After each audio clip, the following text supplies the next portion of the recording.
Hey, happy day 476. I just had a look because I was thinking it was 437. I don't know why, but today is 476 of sharing my journey with you from offline to online business success. Now, I put busy equals productive ? And in this episode, that's what we're going to talk a little bit about. Does being busy mean that you're productive? First to admit, no. I am awesome at taking action and being busy, but I'm not always 100% terrific at making sure that what I'm doing is productive. By productive, I mean, is it getting me the results I want? Productive is, I get to define what productive is for me. Productive for me might be my number one priority, meeting that number one thing that I'm going to do every day. And my number one thing every day, unless I have to go to the doctor or take someone else to the doctor or do something like that and attend to my health, is creating my content. Every single day, my number one thing to do is create my content. I don't care if I don't get anything else done during the day. If I at least create that content, I can process that content and do something with it later on, but I want to produce that content and do it. Now, I just realized that I forgot to put my lapel mic on me for the last two videos, and I didn't listen to them, so I'm gonna have to go back and listen to them and see how bad the sound quality is, because it was sitting by my knee, and I'm not sure my knee talks as clearly as I do with my mic by my bosom.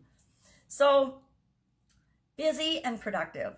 Are you being busy and productive? Are you being busy but not productive? I have just recently begun asking myself, okay, I'm good at being busy. I'm good at always doing a lot of things. And in the past, in my offline world, that served me really, really well.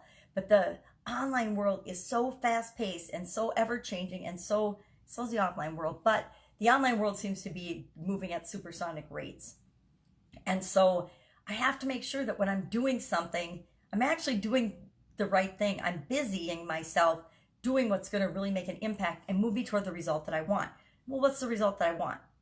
It's different over time, and it changes depending on what my priority is.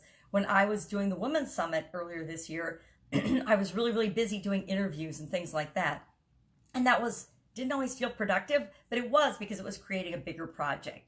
So sometimes we're doing a lot of busy things that aren't showing us results immediately, but we know that the long-term result is going to be exactly what we want. So I need to be busy and productive, not just busy for the sake of busy sake. And I have found that in the online world, there is so much, and I got trapped in this loop too, this learning loop, where we think that because we're learning and we're taking courses and we're doing things and we're on this continuous learning treadmill, that we're being productive, but we're not. We're just feeding our brain a lot of stuff, hoping that something will happen in the end. But if we're not acting on the information as we're learning it, we're not being productive. So today, my mom is coming home from Texas, and I'm going to have to be really productive because I only have a few hours, plus I've got my granddaughter. And so today I'm focusing on being productive, not busy. All the busy work, all the distractions, all of those out, blown up. Don't have time for any of them today, because my priority is to spend time with people I love and care about and get my core one thing for each day done. So what are you working on? Are you working on learning a new course? Are you learning? And then what are you doing with that course? Are you just, I love this, I learned this, and I didn't learn it from Steve Larson, but he reminded me of it.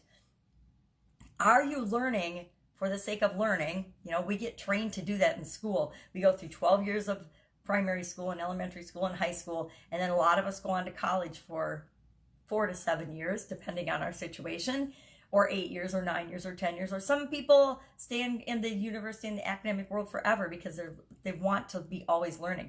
A lot of us leave the academic world, but we're still lifelong learners.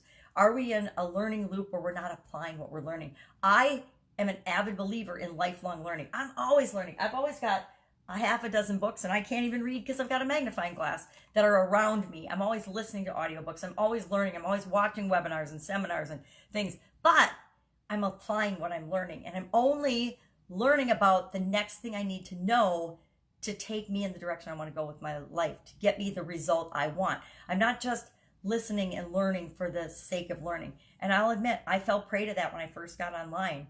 And it can be overwhelming, where you just, I need to learn this and this and this and this and this. I need to learn all these things before I can do anything. And I probably spent a year doing that, where I just was in learning mode, where all I did was learn and I didn't apply. I was applying it because I became a certified partner, but I wasn't applying it out in the world so that I could receive value in return for sharing and applying that information. Lesson learned. So that's it. Ask yourself today, am I busy and productive?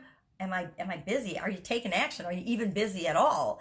And that's another question for another day.